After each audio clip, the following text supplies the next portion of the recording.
Welcome guys to Beyond the Rift. This is the last quest from the large dust chain. You can hide behind this rock from that bebolith over there. It can actually hurt you, so I just like to pike here while Mr. takes care of business. It's about the only time you'll see him do something useful. Otherwise, he's going to be the one piking and you're going to be the one doing all the work. Through the rift that she made, the rift to the other world. Perhaps ye have come to mend it. 'Tis no small task. I can aid ye in all this, but it will not be easy. Come with me. When he says come with me, you can click on him and actually get him started. You basically run around and showcase the rift, or rather the demon web to you. You can't really progress without him finishing his little speeches. So you're gonna have to wait this one out.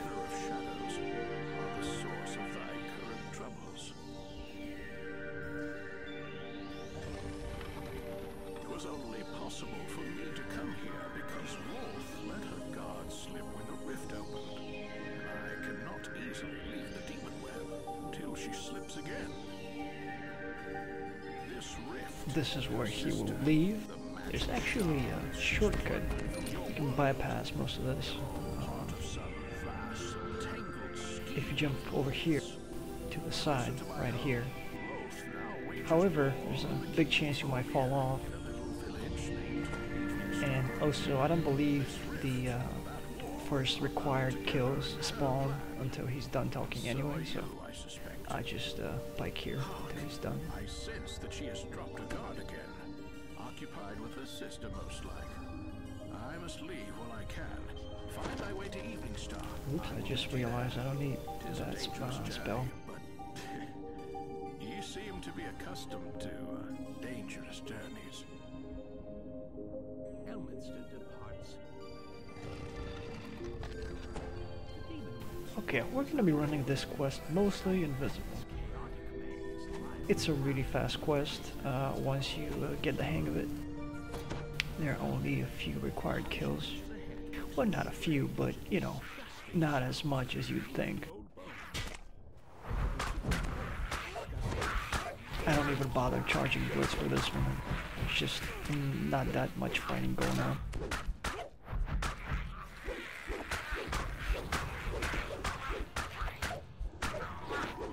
Alright, once this door is opened, you can invis up.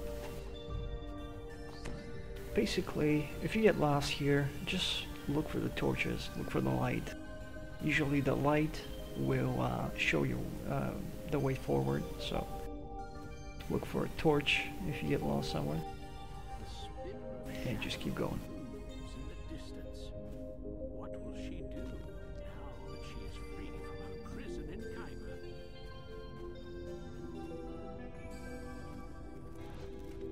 Once you run this quest a few times, you will start seeing the pattern, and you'll be able to get through here without getting lost too often.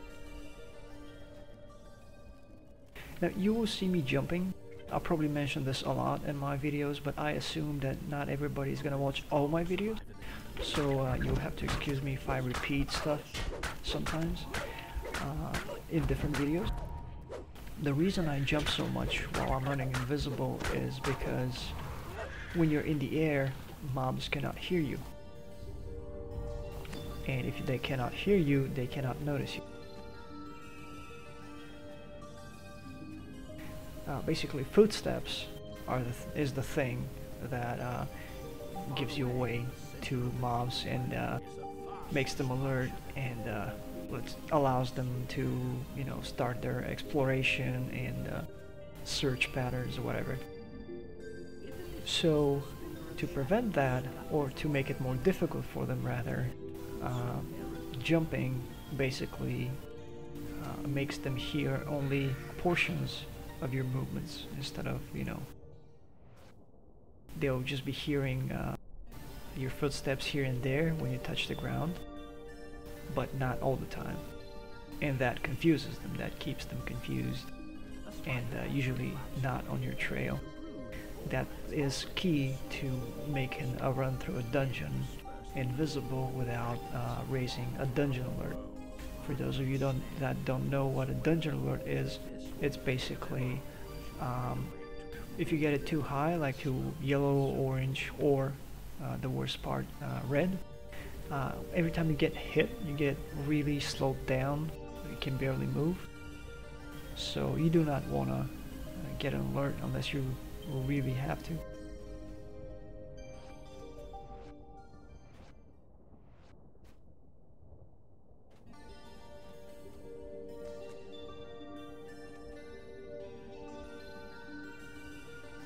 On a distant shard of the demon web, Rolf reads the spitter of shadows. So there's a little cutscene here that we have to wait through before we can continue. Also a fight with a Dragloth. I promise you power beyond imagining. Now join me, sister. Let go of your physical form and join me. Become greater than you ever were. Become one with Rolf.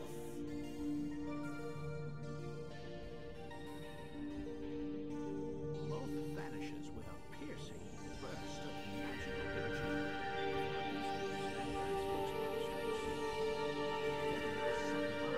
Okay.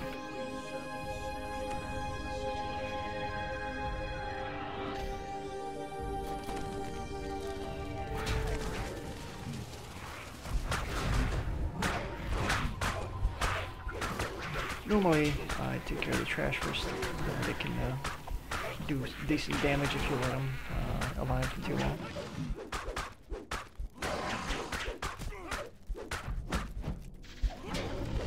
Dragloths are particularly dangerous. They can charge you and knock you down if they're further away from you. They're right next to you though, they don't use that attack, so basically either try to get close or keep moving.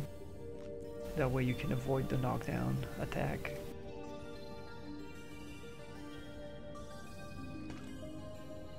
Ahead lies a glimmering magical portal. You have no way of knowing what strange new world it leads to, but at least it will take you away from the demon web. Alright, we are out of the demon web and into the Underdark. Covered of stone, We don't need to invis up at this point, even though we're gonna keep going. escape from the vastness of Just grab whatever spiders chase you and keep going. Take the pathway up at this point.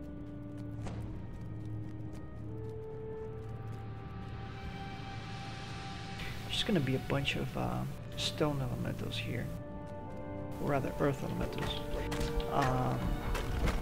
that you have to kill. They're required kills for you to be able to proceed, so either activate them all and drag them to one spot and kill them, or kill them on your way. It doesn't really matter. Up to you.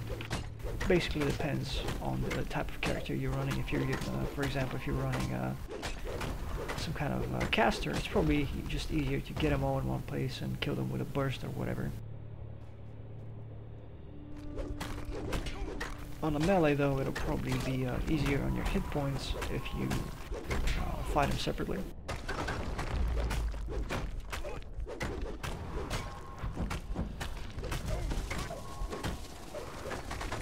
This should be the last of them. the sound of battle has alerted another. Spiders have tremor sense, which means your displacement clickies will not work. So you have to be careful with their damage output. They can actually bring it down fairly quickly if you're not careful. Of course, they don't have a ton of hit points, so they're not too difficult to kill. These two waves of spiders were required kills to proceed. Otherwise, you'll be stuck at a web, and until you kill them, that web won't go away. Now you maybe you saw me using the Pale Lavender Stone. It's a spell absorption item. It doesn't absorb the damage from those spell wards that you just saw, but it does prevent the slowdown effect. And since I'm Blade Forged, I'm also immune to the poison wards. So technically I'm not taking any damage and I'm not being slowed down. Gotta love being a Blade Forged.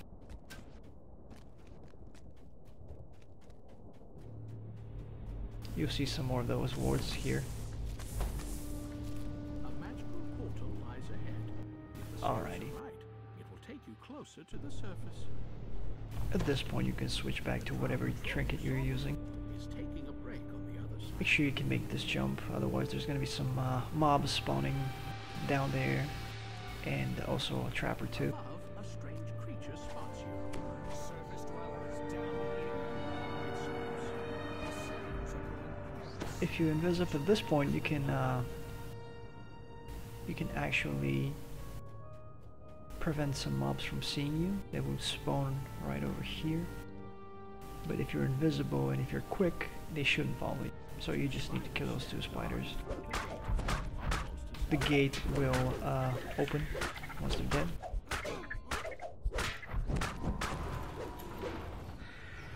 At this point, you don't need to invis. Once again, you see the now familiar sight of the Drow surface patrol.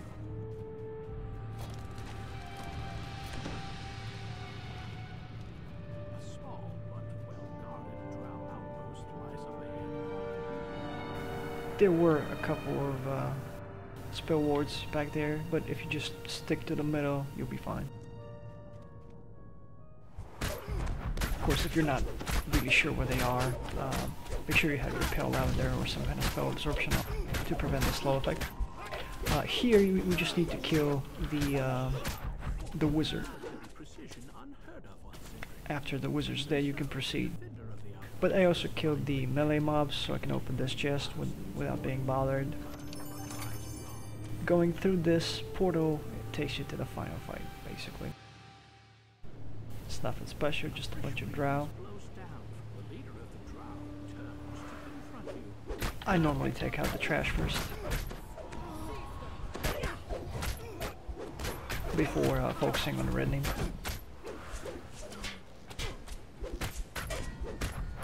The archers are especially annoying because they will hamstring you, which slows you down.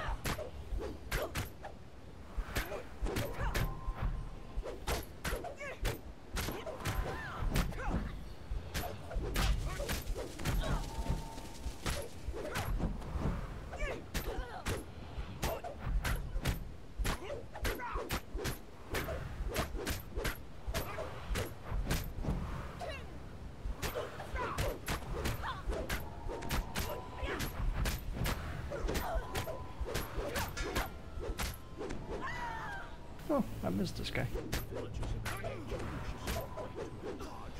Alrighty. Talking to Anna, once you free the slaves here, captives rather, will end the quest, so make sure you have your voice.